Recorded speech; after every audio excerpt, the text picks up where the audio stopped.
Good morning, guys. It's Luke here. Welcome back. I hope you all had a fantastic weekend. I've got a couple of really good topics today. One of these is trending all over Twitter at the moment, and it's a bit controversial.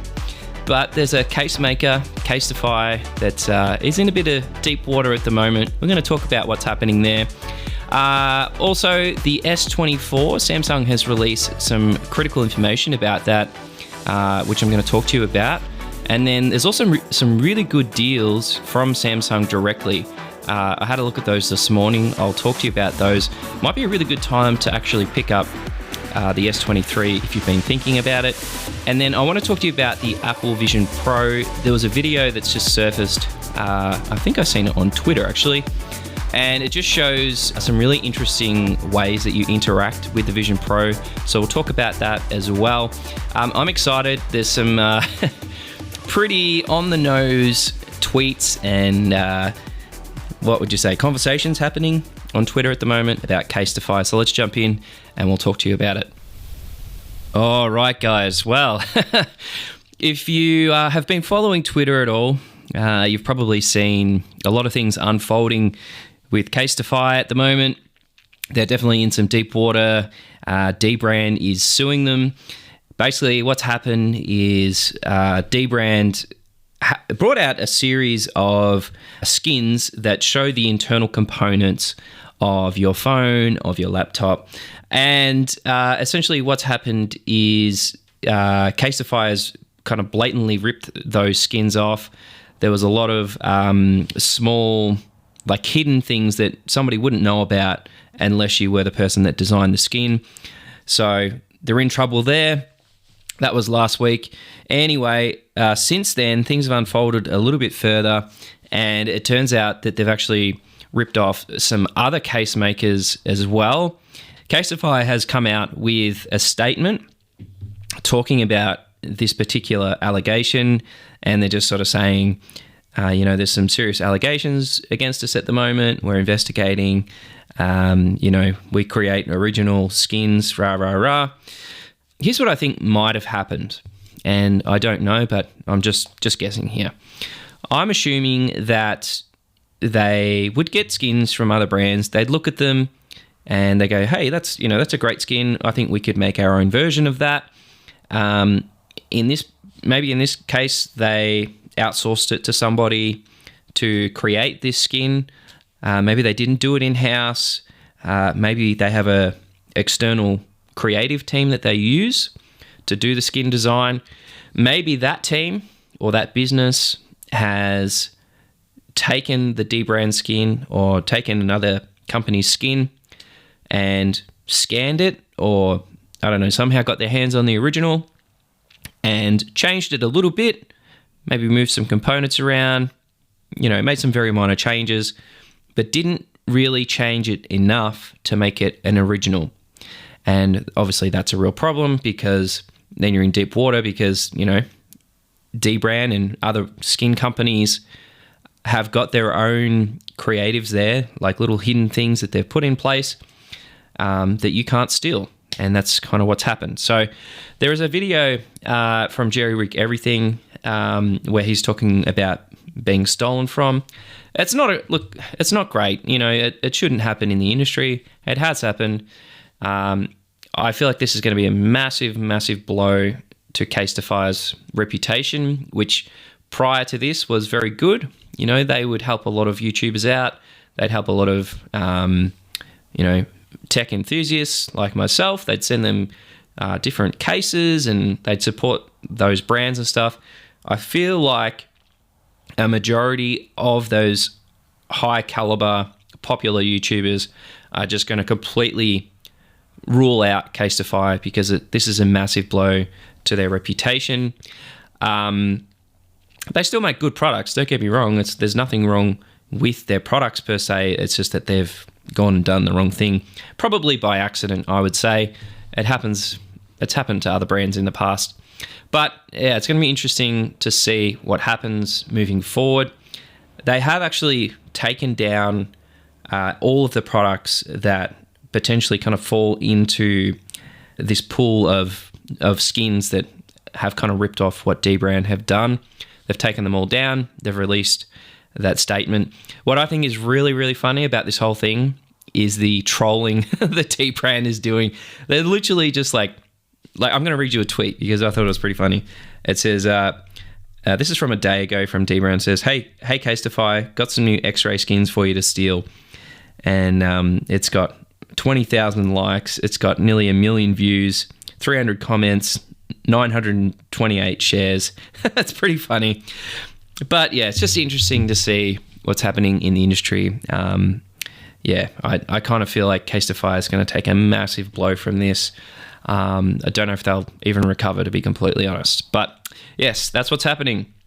All right, let's move on. The S24 has just had a bit of an update, and I want to share it with you because I think if you're an Android fan, you'll find this pretty interesting. All right, guys. So I was looking at an article this morning on sammobile.com, and basically Samsung has been on a bit of a trademarking spree.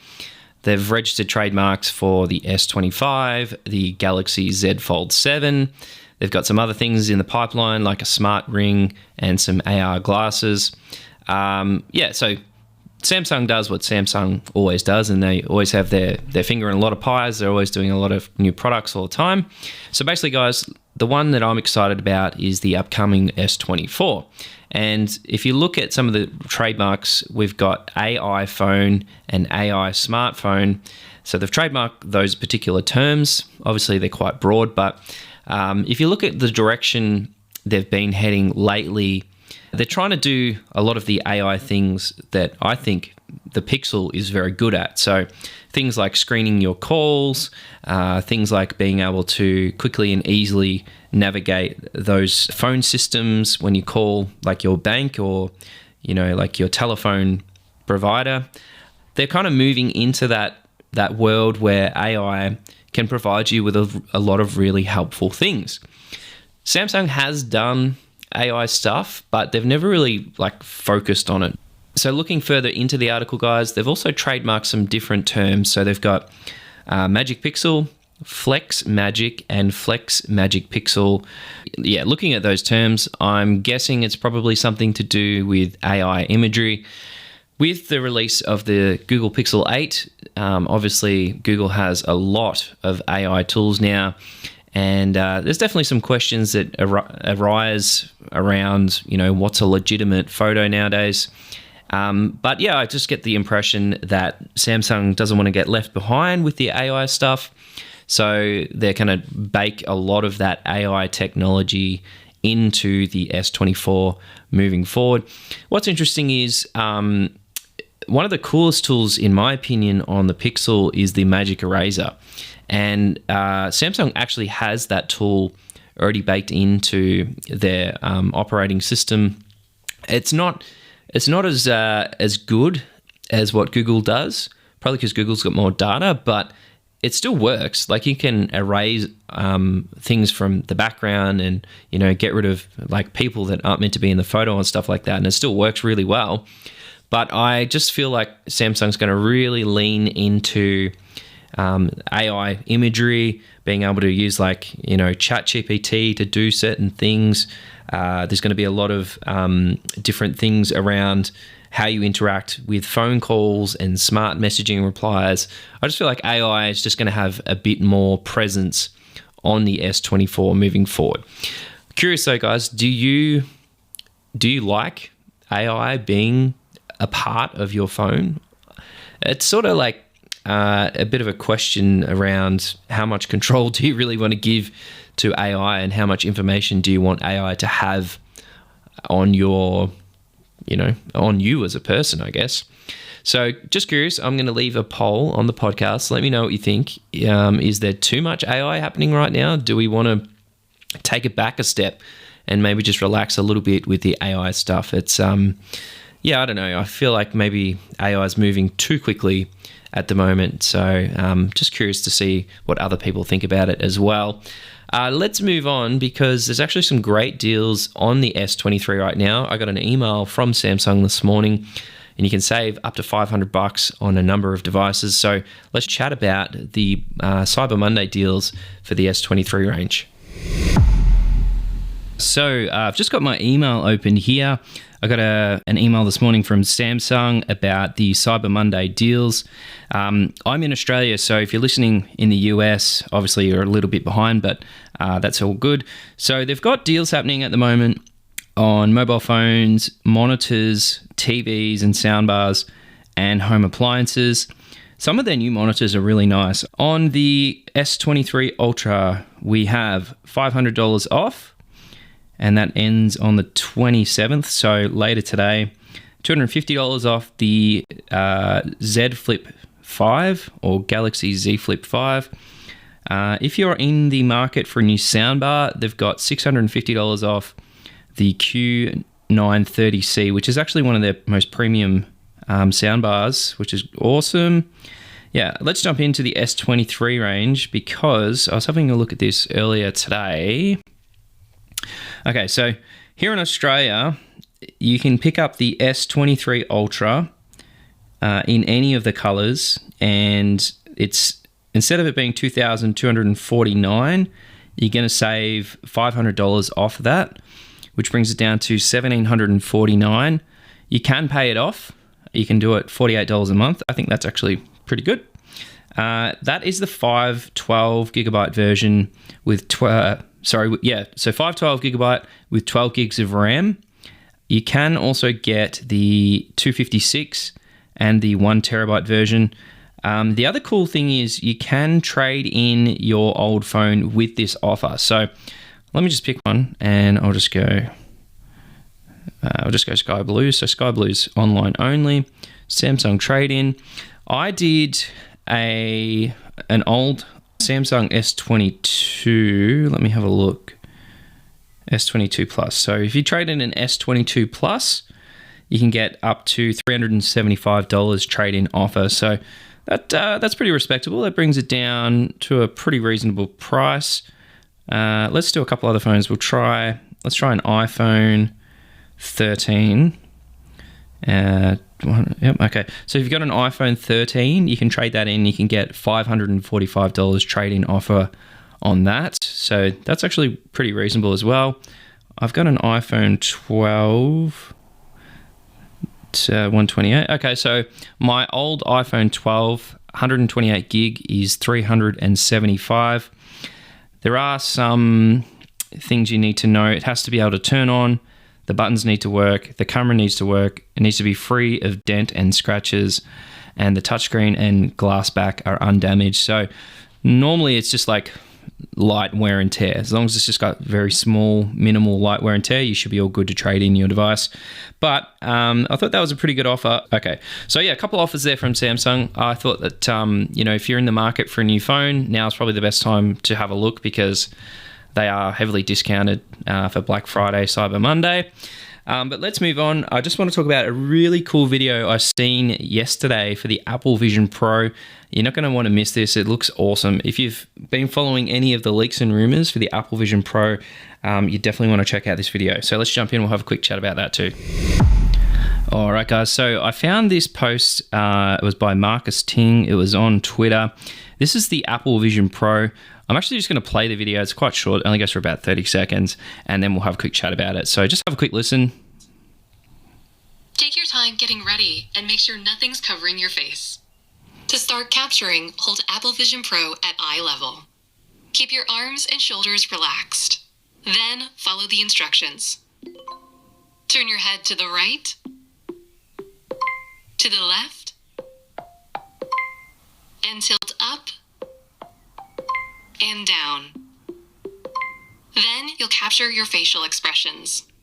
Smile with your mouth closed. Smile showing your teeth. Raise your eyebrows and close your eyes. When you're done, put Apple Vision Pro back on to see your persona. So pretty interesting, guys. Essentially what's happening in the video is there's a young lady that's holding the Apple Vision Pro in front of her.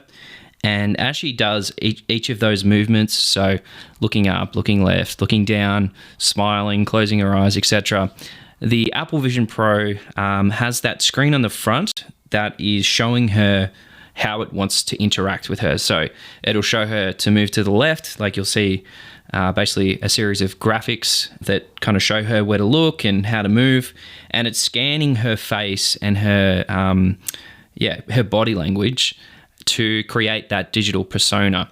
And the reason that's really cool, guys, is because once you have done that, that kind of becomes like your digital persona that people will see who are also using the Apple Vision Pro. So it's kind of like an emoji, I guess, in a way. It's kind of like that digital version of you.